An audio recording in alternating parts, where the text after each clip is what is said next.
Welcome to the Simply Luxurious Cooking Show, where stepping into the kitchen is both delicious and enjoyable. This season, we're making classic French favorites and discovering not only how simple they are to make, but also how to amp up the flavor with seasonal ingredients you can easily find at the market or in your local wine shop. And don't worry, I haven't forgotten about Britain and our shared love of tea and a good nibble. We'll be making an afternoon sweet treat to pair with your cuppa that is gluten-free. Join me as we play with the seasonal produce found at local farmers markets and welcome delicious and simple French fare into our lives and a bit of British as well.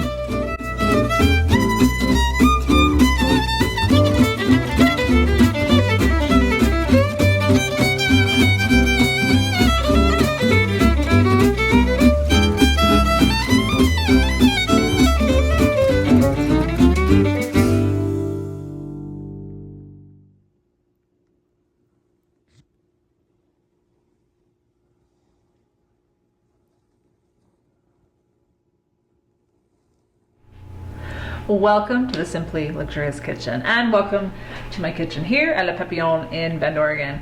Today we're going to step away from France and we're going to step up into Britain because we're going to make something that is quintessential English afternoon tea nibble treats style, but at the same time just mix it up a little bit. All right, so the first thing we're going to do is talk about what makes this quintessentially British, and that is marmalade. Yes, we are going to make a marmalade scone, but a marmalade scone thumbprint. So you've probably seen thumbprint cookies with jam in the middle. Well, we're going to add marmalade to the middle instead.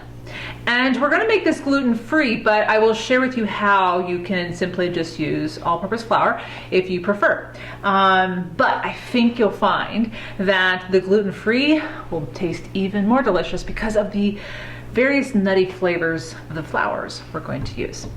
Now, marmalade is something that I am very late to the party on, but I am so glad I finally arrived. It is simply a less sweet treat on your scone or your toast. It's made from Seville oranges in Spain, and primarily those oranges go to England. Now they also grow them in the States, in California and Florida, and they're ready to harvest at about February. Late January, early February. So you see a lot of Seville oranges available in markets in England during that time. And you can definitely make your own marmalade.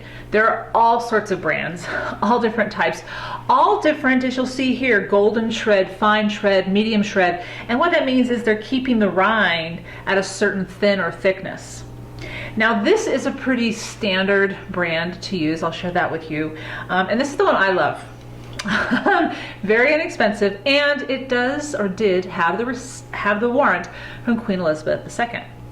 And you hold the warrant for about 5 years, and then you renew it.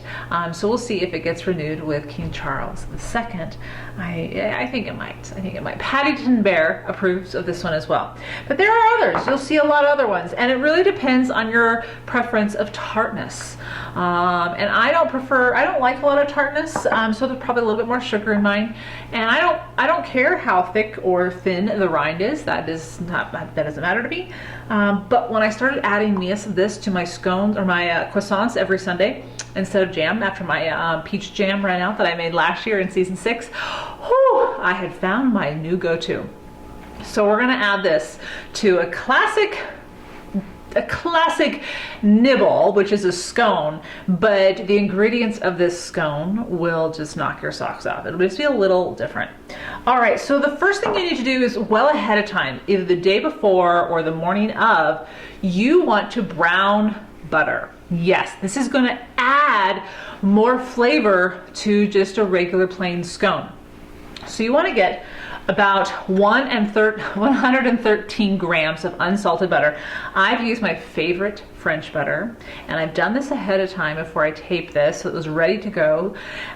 You want to melt this down, as you can see here in the video. You want to melt this down in a small saucepan on medium heat.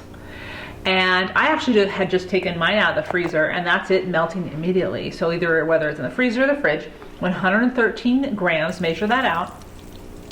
And you want to melt it down until it begins to bubble, as you can see here.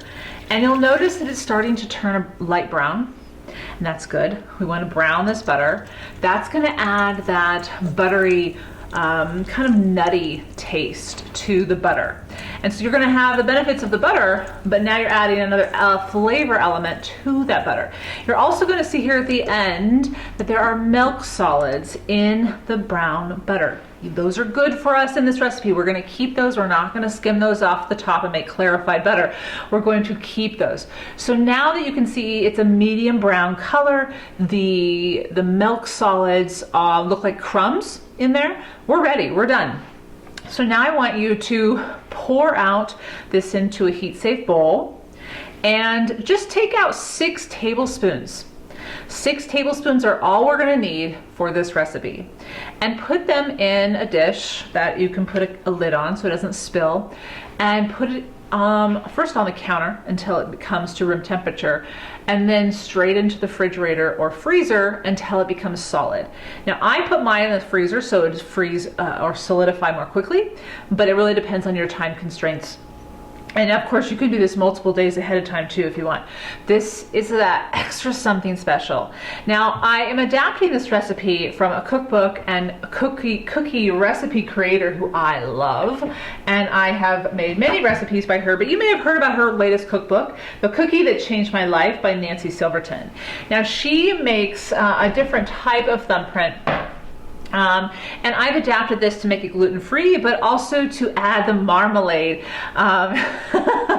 topping instead of a traditional jam. Of course, you can absolutely add any jelly or jam that you want if you don't have marmalade in your pantry. All right, so now the butter is prepared and ready. It's in the freezer. Next thing we want to do, and you want to do this a little bit ahead of time too, but not separate from baking or creating this recipe. We're going to boil 2 large or extra large eggs, and the freshest eggs you have. Nell's outside sunning herself. She just had a bath. They went on a long walk this morning. That was very dusty. We had a great time. But the sofa has just been cleaned. The house has just been cleaned. So they both got a bath together.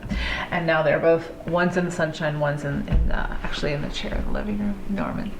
Anyway, so we want to boil these 2 eggs. And as you can see here, bring the water to boil first.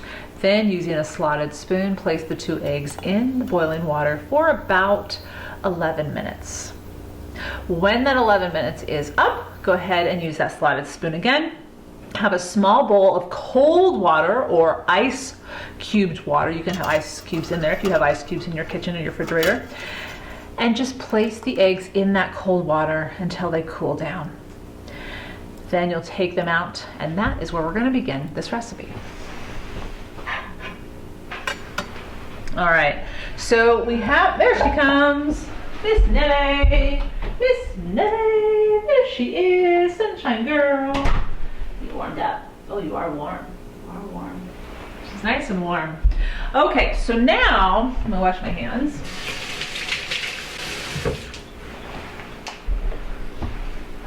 All we want to do with the eggs is simply peel them, and we're just gonna keep the yolks. Yes, this is another little extra layer of flavor in this cookie, or this scone, not cookie.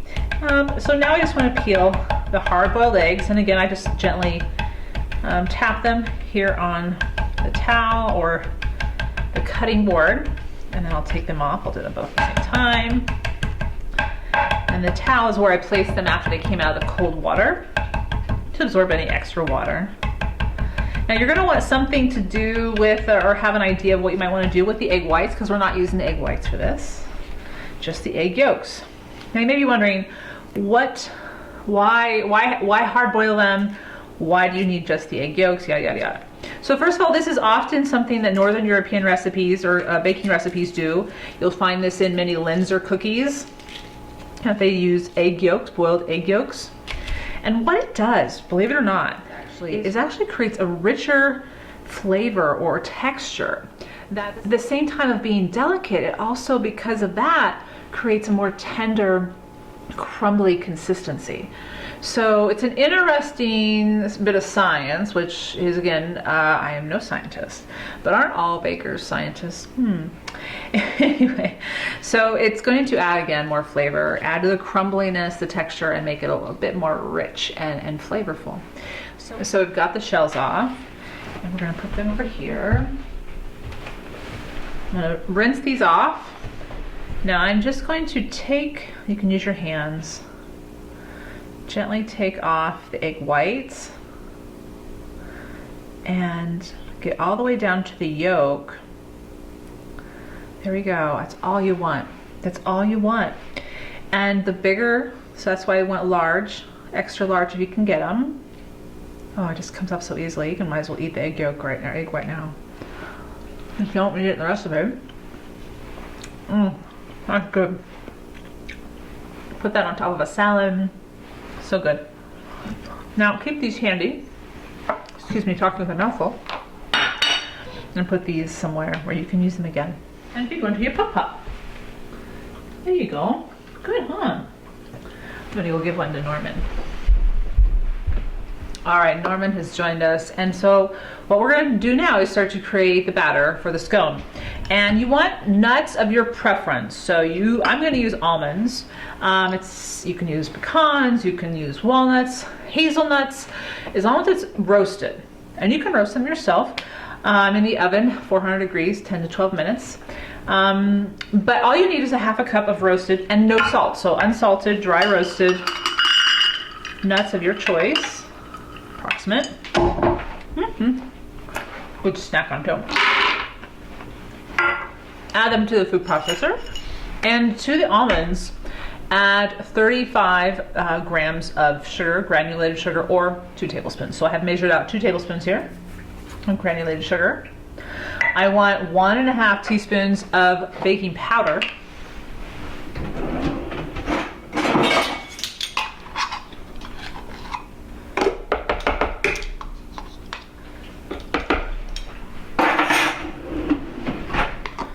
1.5 teaspoons of salt, fleur de sel, and I just eyeball this. But don't forget it. And now, all you have to do is pulse it until it looks like cornmeal. Ultimately, what I love about this recipe is that you have a lot of different flavors that add that nutty kind of gritty aspect, not necessarily texture per se. You think there might be that texture, and you can always do that and not finely pulse these, but it's that flavor of not just plain scone, but now you have the brown butter, you have the nuts, and the flour we're going to use is going to add another flavor of that nuttiness as well. So to make this gluten-free, we are going to take the original recipe, which calls for 1 1/4 cup of all-purpose flour. And I would actually make that pastry flour, so it's even lighter. And we are going to change that to 2/3 of millet, ground millet flour. Now with millet, it is more nutritive. It retains the fiber that you want. It is a healthy grain, more so than whole wheat. Norman's gonna come in. What are you doing, bud? What are you doing? And you don't need as much as you would if you're using all-purpose flour due to its texture and its consistency. So instead of 1 1/4 cups, all we need is 2/3 of a cup of millet flour. So that's the first thing we're gonna add. We're gonna add it right in here, okay?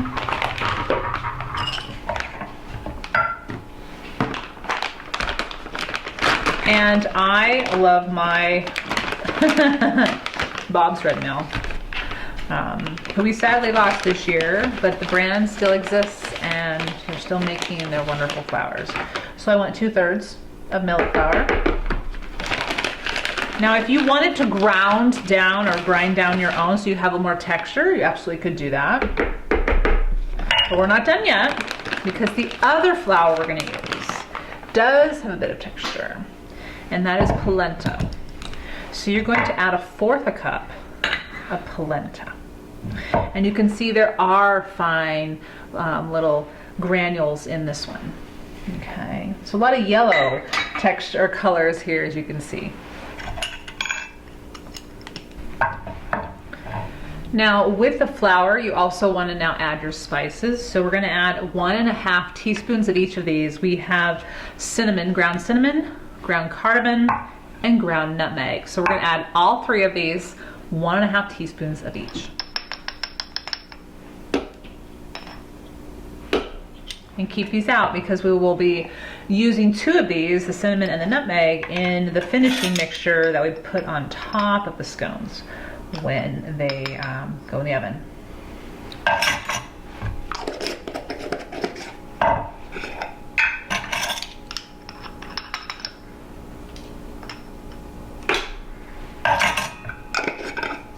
Now pulse until they combine.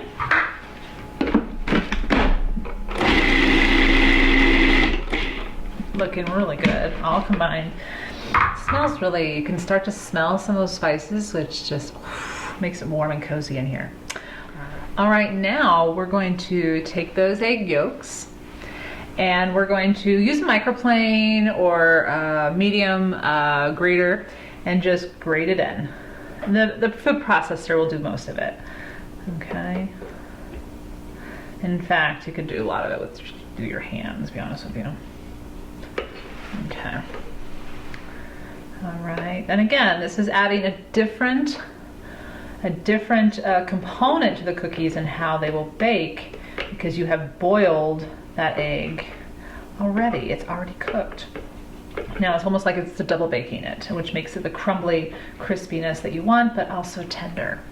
And you don't have the egg whites, which would cause more lift and airiness. Okay, so those are in there. Oops. If you had 3 egg yolks because you had smaller eggs, that'd be great. But if you have extra large eggs, 2 is usually enough. Okay, pulse to combine. Nella's watching very intently right here on chat.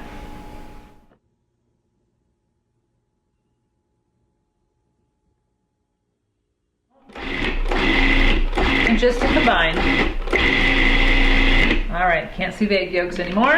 Now it's the butter time. Oh, here it is. So I just pulled it out of the freezer. And you can see it is solid now. It was not sitting flat, clearly. You can also see the milk solids, the brown milk solids, they moved. We're gonna make sure that we put those in here. So we just need 6 tablespoons. And what I'm gonna do is actually just push it out. I used a plastic container. And I'm gonna make sure the good stuff is in there, milk solids. And you just need 6 tablespoons. So if you didn't measure it out before, which I didn't, I wanted it all in one container, measure out 6 tablespoons approximately now. And just rough cut.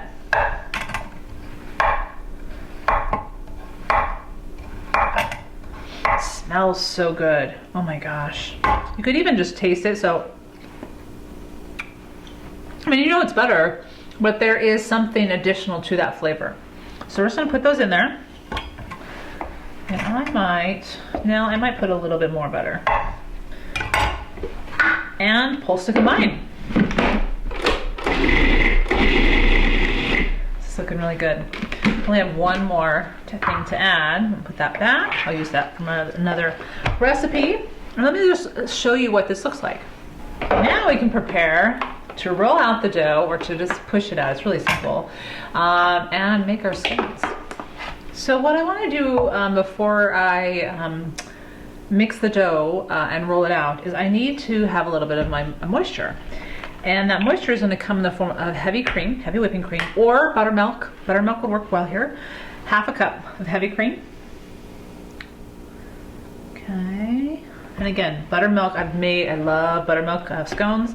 That would be a great option here. And then 1.5 teaspoons of either pure vanilla bean paste or vanilla extract. And I'm just eyeballing. There we go.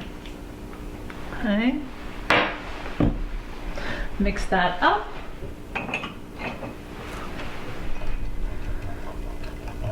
Get a mixing bowl. And you're going to add the dry components that now have the butter and the egg yolk into a dry mixing bowl, or a mixing bowl, not dry, mixing bowl. Okay. Done with that. And you're going to want to make a well in the middle, which is something very standard for making scones. If you make scones, you know the drill. Now this is where I know I said a half a cup of whipping cream, heavy whipping cream. But this is where I might not put it all in right at once, because now that we're using different types of flours and you might have more humidity where you bake or less humidity, as it is the case here in Bend, you want to see what the consistency is. So I'm going to add a half of this, start to mix it until I get the right consistency. I'll notice probably that I need more, and if not, I won't add any more. But this is mixed up evenly, so whatever I put in there, it will have the vanilla in it. So I'm just going to add half of that. Okay. Wooden spoon works really good here. Combine it.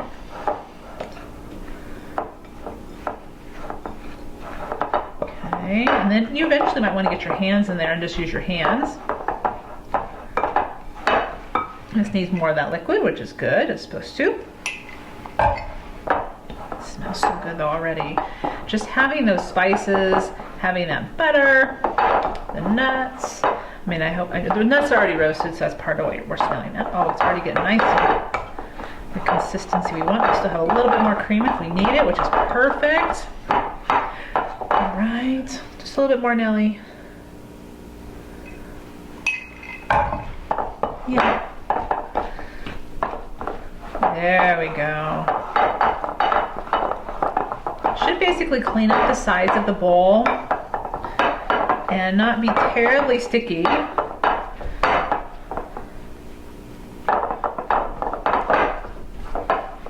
Okay. I just like to taste because why not? Reminds me a little bit of gingerbread. There's cinnamon's in there. You want a floured surface. We're going to push this out and create a little disc, and then we'll cut these out. We're getting closer to baking them. All right. So I'm going to put out my flour, and I put a little bit of sugar in my flour when I put it out, or my millet. I did use traditional flour here. You do not have to. If you need to keep it gluten-free, you obviously can. Use your millet, use your almond flour. Almond flour would be a great one here. And we're gonna push this into a ball, get it out. Get everything into the ball right now. We don't wanna waste a thing. Yummo. All right. Get flour everywhere on it. It's gonna be a little tacky, but not much. Don't work it, don't knead it. I'm just kind of making sure it gets flour everywhere. And just use your palm of your hand, your whole hand. You want about 3/4 inch thickness. So 3/4 thickness.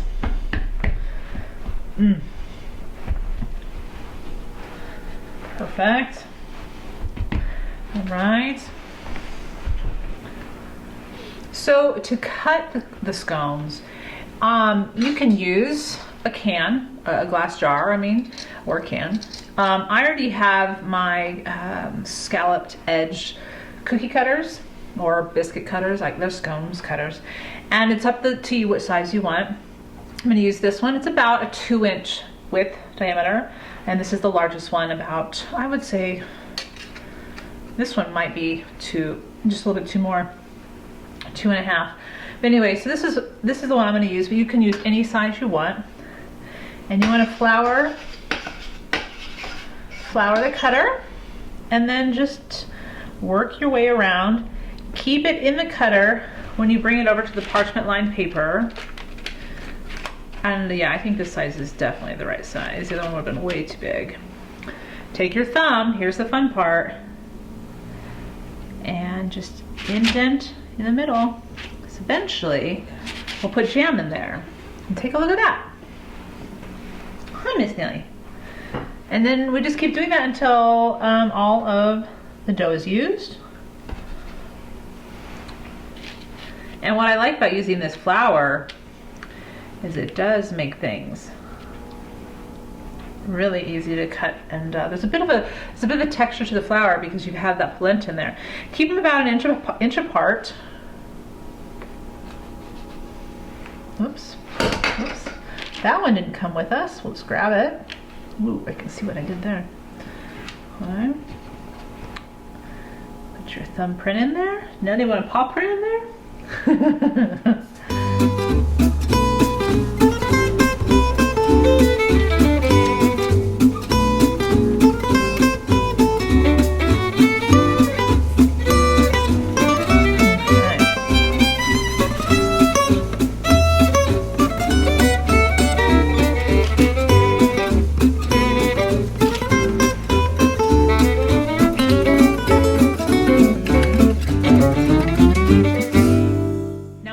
Through the first disc, but you still have all sorts of dough left.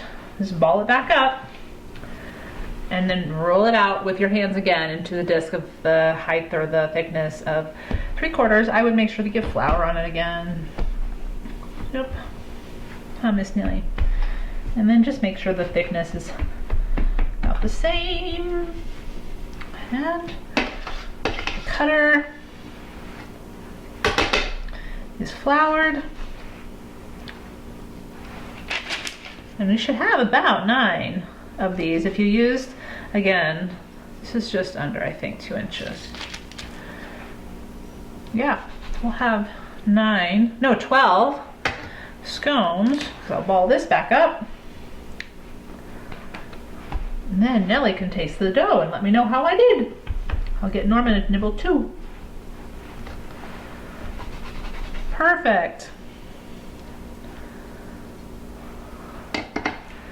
Put my thumb in all of those. Remember, it's going to rise. We have that baking powder in there, so don't be afraid to wiggle it in there. You want about 1 inch diameter in the middle. Okay. Let Nellie take a nibble. Good stuff. I'm gonna go find Norman. Norm! All right, so now we're almost ready to bake them, but not quite, because we want to make sure we have extra flakiness and deliciousness about to them.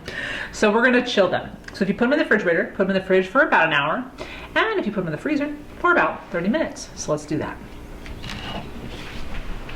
Okay, so while the scones are chilling, we can make the sugar and spice mix, which is very simple. As I mentioned earlier, we're going to add nutmeg and cinnamon, but we're also going to add two different types of sugar, some regular granulated sugar and some demerara sugar, which is a little coarser, and I like the finish after it's baked. There's a bit of a crunch to it, a little bit of golden brownness to it. Anyway, so we're going to add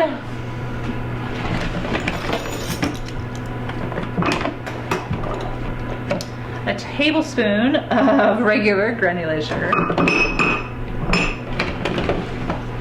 a tablespoon of the demerara sugar. Mine's been in the patisserie for a while. There we go. You can just see how the grains are a lot larger. Okay. And not as much cinnamon and nutmeg as the sugar. So you're only going to put about 1/8 of a teaspoon, so not a ton. Just enough so that you know what's in the batter, because remember, it's in the batter too. Okay.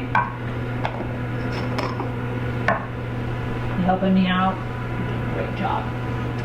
And we need another mixer. Let's mix that up. Okay.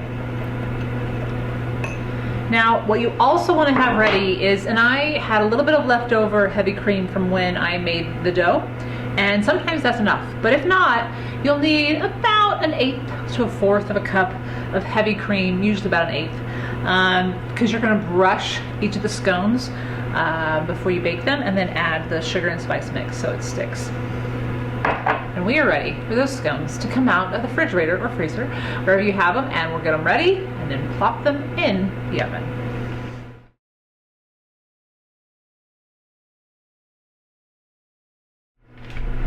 All right, as you can see, Nellie is ready. Just pull these out of the freezer. So you can see they are hard, and that'll be perfect. We want that butter to be super hard so that it will then crisp up this scone when it bakes. Now what we need to do is we have our marmalade. I'm gonna go with my my Robertson's go-to, and I'll provide links in the show notes where you can buy it in the States. First, you want to just around the edges. Don't do it in the middle where you're gonna put the jam. Brush on the scallop edges as well as around the rim. It already has cream in it, but a little bit more is always a good thing for flavor. Now, of course, you want to make sure you have your tea ready to go when these come out of the oven.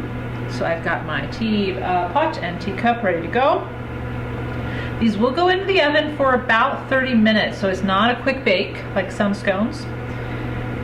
And you will want to check it from time to time. So if you have a larger oven, so I have a really small oven and it's convection, so the air does circulate really well and really evenly. However, to make sure these are all baked the same, about halfway through that 30 minutes, I'm going to take them out, rotate them around, and put them back in. And then when the 30 minutes are up, I'm eating them warm. All right, of course they will taste great cooled as well. Okay, almost done. My thumbprints have held, and I prefer a rubber brush because then I don't get any bristles falling off, and I'll provide a link where you can find those on the show notes. I actually need to get more of these because I find every Sunday I brush my croissants with butter, or egg wash, sorry. And the next day if I'm baking or something, this is I need multiple of that. Anyway, so now as you can see, they all have the cream on the rims. Now we want to add this sugar and spice mixture. Again, not in the center because that's where the jam or the marmalade in our case is going to go. And you want to let it do all the talking there. Of course, you could always put whatever jelly, jam you prefer. Blackberry jam is really good with this because you have the nuttiness of the dough. And really just experiment. Apricot was the one that Nancy Silverton used. I, though, just was like, oh, this is definitely a marmalade recipe. For the longest time, I have been really, really curious about what marmalade would taste like. All of the English shows that I would watch, you know?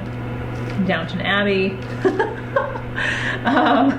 When she's the dowager is in her room visiting the family. I think it's in the final film. No, it's in Gosford Park.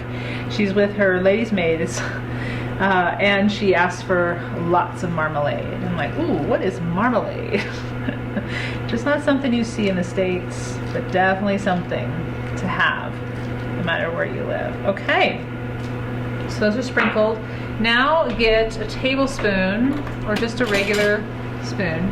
Be generous with this. A good tablespoon in each of the centers. Okay. Just put it right in there.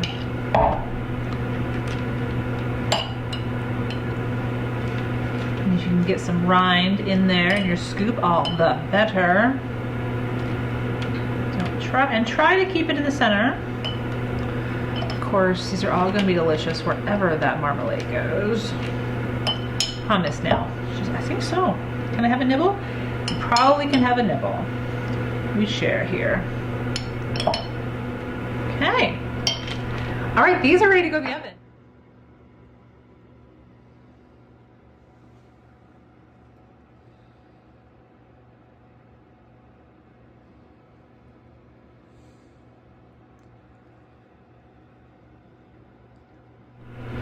All right, so these are going to go in the oven for about 30 minutes until golden brown, and if you do a tester through the side of the scone, it should come out clean with a toothpick.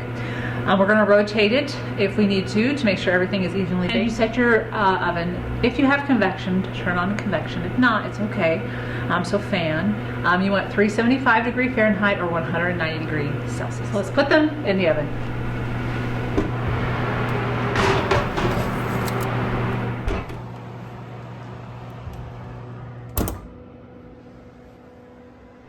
Now be sure to go ahead and get your teapot out. And I've already put my favorite tea bag in there. I'm going with Yorkshire Gold. You know, it's something I have every single morning when I sit down in the office and start writing away. It's simple, it's delicious, dependable, and it's very, very affordable. I just started drinking it about a year ago, and now I always have it stocked. Thankfully, one of the grocery stores here in Bend has it on their shelves, so grateful for that. But I will link it in the show notes if you would like to try it as well and don't have it accessible in your market.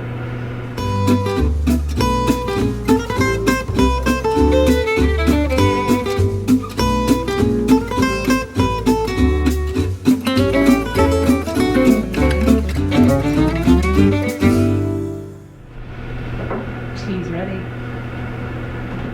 for the hot water.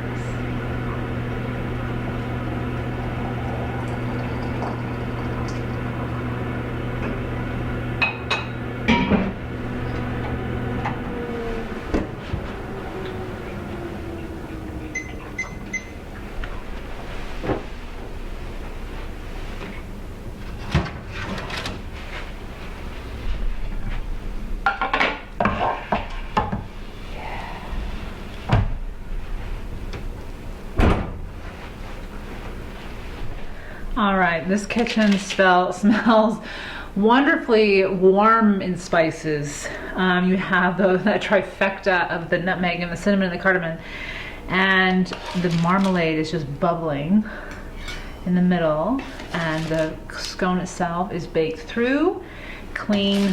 If I were to put a toothpick in it, we're gonna let it cool just for a little bit, so it's not hot, but it won't take long for it to cool down. Nell's been watching very intently this entire process. And there was one oops. But what do? You eat it. You eat it. So let's flip it over, Nellie. Get a taste test. It just crumbles in your mouth. It's just, oh. And then you're going to add that marmalade.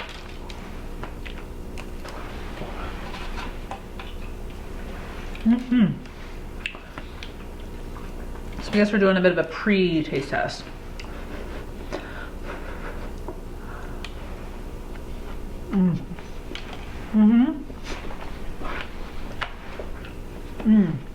There's the grit of the polenta, but it melts in your mouth. And then you add the subtle sweet tartness of the Seville orange and the marmalade. Cannot wait for these to cool a little bit. And then I will gobble one down, sip a bit of tea, and toast to this delicious recipe that happens to be gluten-free.